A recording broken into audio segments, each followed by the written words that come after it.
The US economist and author Max Wolf says the American economy is living on borrowed time and there's no telling when it's going to recover. RT's Anastasia Churkina caught up with him in New York.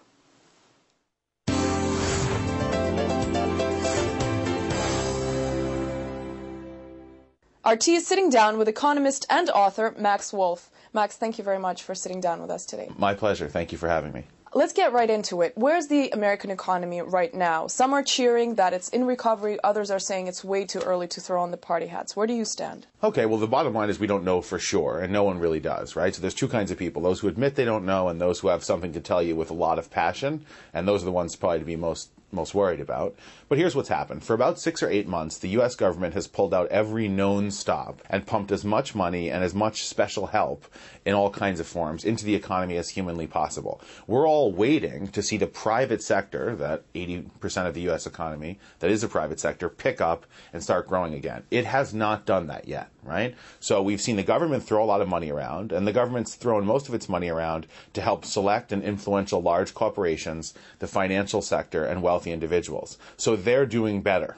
And it turns out that for an awful lot of people in the, say, powerful circles and media in the United States, if the top 20% is doing better, then America's doing better. The problem with that story is we don't know if it'll last, and it's left 80% of the public behind. And this is a big problem. And so we don't know how long the bottom 80% will be okay with this. We don't know how long the government can keep spending, and we don't know how long we have to wait until our private sector basically kicks back into high gear, starts hiring, starts growing, and starts being more profitable. You've mentioned the extremely large injections that the U.S. government has been making into the economy. Have any of these measures proven to be effective? And where's this money coming from? Is it just being printed? Well, the money comes from future tax receipts, i.e. we borrow it, present tax receipts, the government uses its income to do this, and from all kinds of special programs, some of which involve activities that are not too dissimilar from printing money. The financial sector of the United States has gotten $11.6 trillion in total direct and indirect assistance. That's $11.6 thousand billion, right? That's equivalent to about 75% of the GDP of the United States, or an equal sum to the GDP of Russia, China, India, Brazil, and then another half again. So there's been a lot of assistance from all different kinds of angles, mostly borrowing against the future. And thus far, that has kept things from going down further, and it's leveled things off, but it hasn't really created actual growth. Some are saying that another economic tsunami is just around the corner. Would you agree with this? We will definitely have another serious leg down in the U.S. and global economy, although it doesn't take a lot of wisdom to say that because that's always true. The question is when. We've done a lot of things that are dangerous, so we could have it quite soon. And the bottom line is we haven't fixed anyone in the United States, nor around the world, haven't fixed the basic problems that created the great downturn of 2007, 2008. And therefore, we have those problems still, but we have more going on to try to prevent them than before. But we have done absolutely nothing to basically change the root causes of those problems in the economy, which means we are living on borrowed time.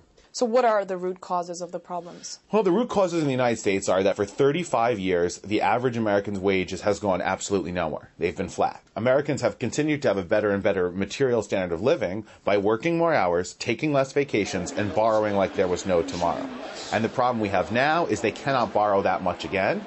And if Americans don't borrow and their wages don't go up, and they're not significantly going up, then Americans have to buy a lot less of the world's goods. This becomes a problem because 70% of the U.S. GDP is private consumption, and America is 22% of the world. That basically means 15% of the economic activity on this earth is American private consumption. If that turns down, which it has, and if it stays down, which it likely will, this means we've basically pushed down the level of economic activity for all 6.2 billion people on Earth. How much is actually a common American consuming right now? The common Americans are consuming a whole lot less than they were before. That's true. So we've seen consumption go down, but only by a little bit. But part of the reason is it takes a long time for people to learn how to have a life that costs them less. And our society isn't set up to make that easy for people. The system we have is like a shark. A shark literally drowns if it doesn't keep swimming forward constantly. It needs to pass water over its gills to breathe. Well, market capitalism has that element too. It has to grow. It's grow or die, and we're not growing.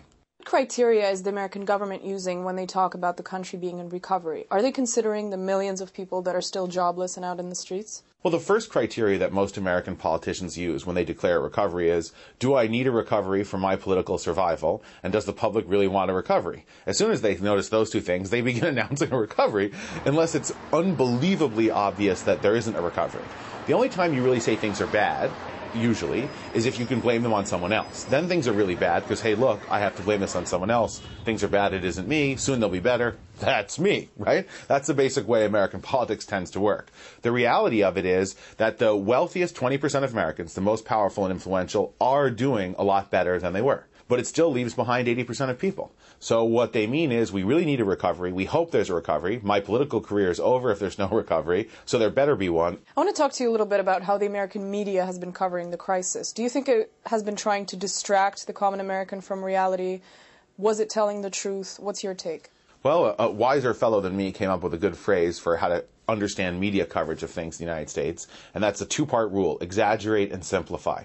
I think that the American media has generally said, okay, the world, basically in September of 2008, when the problems were so huge and the destruction so massive that you couldn't sort of sweep it under the rug, they decided to say, oh my God, the world is coming to an end. Sometime starting in the summer, maybe June, July, we started to get the message that things are getting better, things are getting better, things are getting better.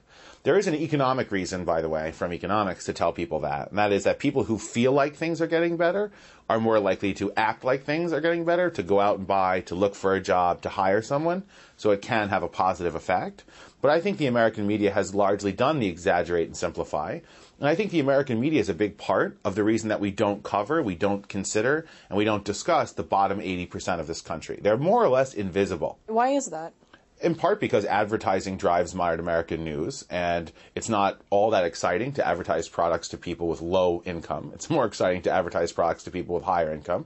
And part of it's cultural.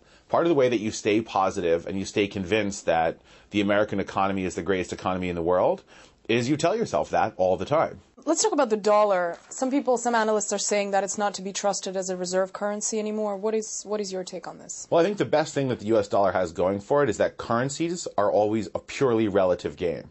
You can't just sell dollars. You have to sell dollars and buy some other currency.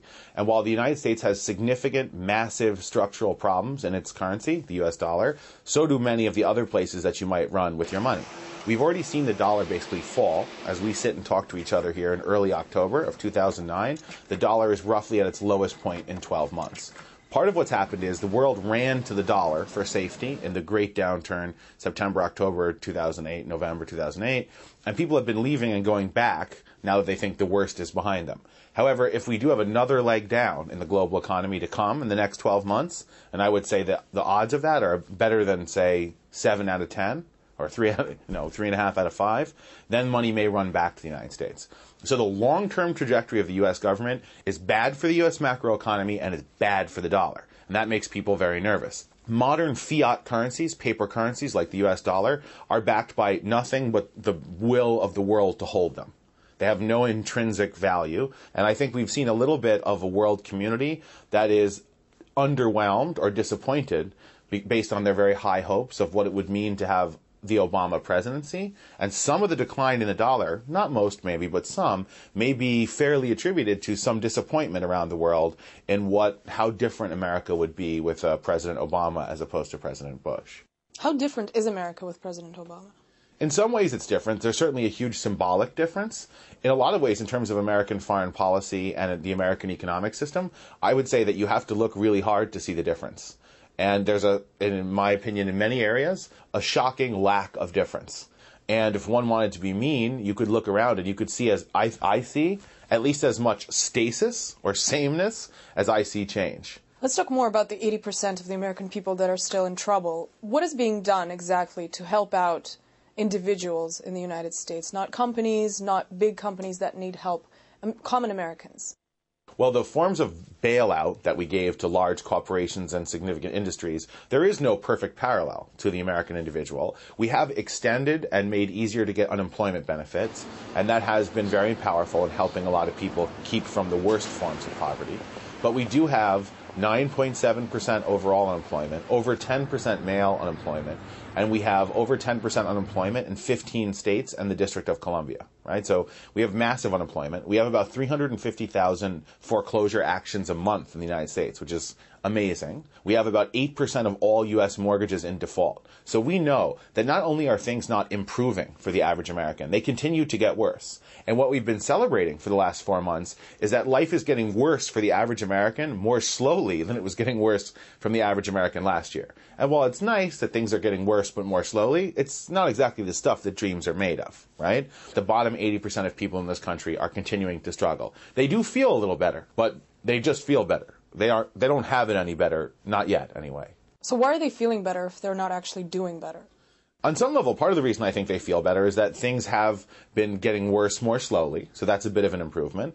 And not to, beat on the media here, but they're told they're feeling better all the time and that they should be feeling better. And that works to some extent for a while, right? This is a little bit of a dangerous game because if there's nothing behind it, when they figure this out, when the public figures this out, they'll become much more angry than they ever were. In the short term, the next 6 to 12 months, that might be the single biggest danger in the United States. That the general public gets sick of waiting for their time to do better, they lose faith in the various folks and voices making promises to them, and they become very, very angry. Well, let's talk about other countries. The crisis has been global. What countries managed to push through? Who did better than others? Well, thus far, it's very early in the game. The appearances are that the Chinese have fared fairly well. Western Europe has done better than some had forecast. And to some extent, the large commodity and energy exporters, Russia, Brazil, Middle Eastern countries, have done better because oil and gas prices, well, not so much gas, but oil prices have stayed up and commodity prices have stayed up. Max Wolf, thank you very much for your time with us today. My pleasure. Thank you.